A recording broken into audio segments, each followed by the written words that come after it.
Peut-être tu projettes te marier un jour. Peut-être tu es déjà dans les mariages. Peut-être tu es dans les fiançailles. Peut-être tu vis avec une fille quelconque.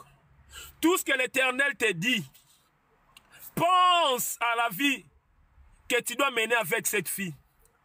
Il faut que ça soit toi-même, tout comme la fille, que vous ayez tout le temps de quoi manger, que vous soyez capable de payer les loyers, que vous soyez en mesure de ne manquer de rien. D'où il faut savoir se préparer en conséquence. Il faut savoir se préparer en conséquence, mon frère, ma soeur. Ne t'hasarde pas à aller chercher la fille d'autrui pendant que tu ne sais même pas comment nourrir cette fille-là. Il ne faut pas s'hasarder à la prendre pendant que tu ne sais même pas où la mettre. Il ne faut pas s'hasarder à la prendre pendant que tu te vois toi-même incapable d'assurer les deux bouts du mois. Voilà pourquoi nous assistons à des couples à peine mariés, à peine ils vivent des problèmes, tout simplement parce que l'homme est incapable d'assurer les deux bouts du mois. Tout simplement parce que l'homme est incapable de trouver un toit où vivre avec sa femme. Voilà pourquoi vous vivez de sérieux problèmes. Mon frère, ma soeur, vous devez tout préparer avant de rentrer dans les mariages. Les mariages se préparent. La vie des mariages se prépare. Il ne faut pas s'hasarder là-dessus. La Bible dit ceci.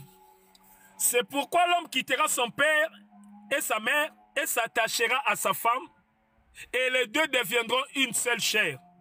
Donc nous comprenons que ce n'est pas chez tes parents où tu vas aller vivre avec ta femme.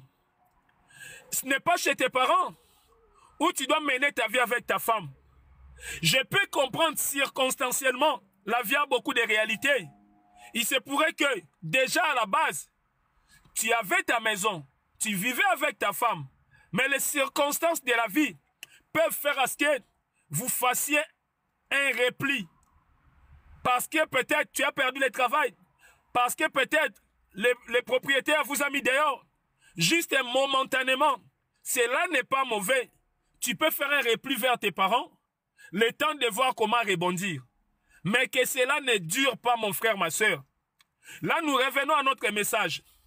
Oui, mon frère, ma soeur, si l'Éternel s'était préparé pour faire en sorte que Adam et Ève soient dans de bonnes conditions dans les jardins d'Éden, c'est parce qu'il voulait nous montrer la démarche, soit l'image que nous devrions aussi avoir par rapport à notre vie de couple.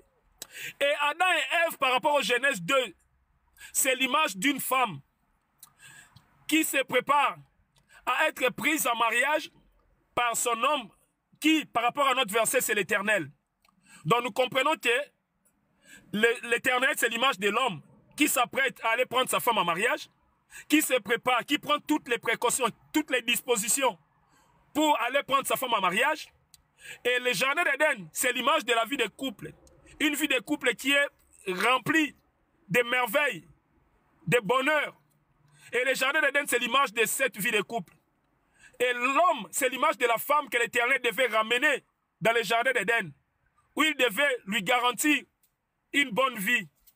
Et nous comprenons, mon frère, ma soeur, l'Éternel dira à l'homme, si bien que j'ai tout fait, toi tu étais chez vous, je me suis débrouillé, j'ai fait tout ce qu'il fallait, te voilà dans le jardin d'Éden, tu ne manques de rien, il y a tout à ta portée, mais tout ce que je te demande, cultive cela, tout ce que tu vois, ne te contente pas seulement à manger, mais cultive-le.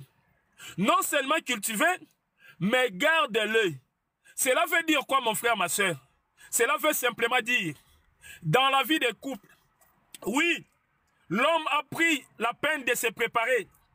Il a remué ciel et terre pour que toi, la femme, tu viennes vivre dans de meilleures conditions.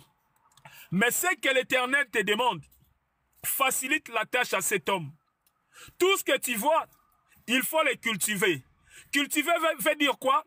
Prendre soin de tout ce que tu as trouvé chez l'homme. Il faut apporter un plus.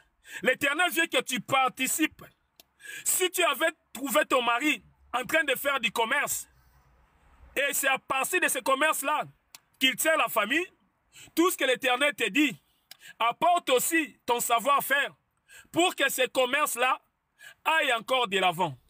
Si tu avais trouvé ton mari travailleur, il sortait le matin et rentrait le soir pour aller chercher l'argent pour toi, pour le foyer, aide-les à continuer dans cette allure.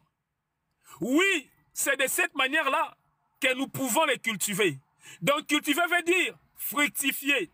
Cultiver veut dire multiplier les moyens pour que tout ce que tu as trouvé chez l'homme reste toujours. Voilà pourquoi l'Éternel dira à l'homme, je t'ai mis là pour les cultiver et pour les garder. Et on comprend que garder veut dire, tout ce que tu as trouvé, il ne faut pas les perdre. Oui, mes frères et sœurs, malheureusement, nous sommes confrontés à des couples où l'homme, il se dérange. L'homme, il travaille dur.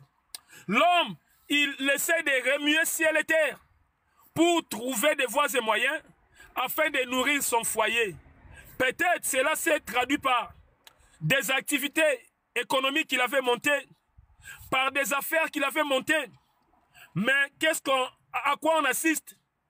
Généralement, on assiste à certaines femmes qui, une fois qu'elles débarquent dans ces foyers-là, dans ces mariages-là, elles pensent qu'à dilapider, ils pensent qu'à gaspiller, ils pensent même pas au lendemain.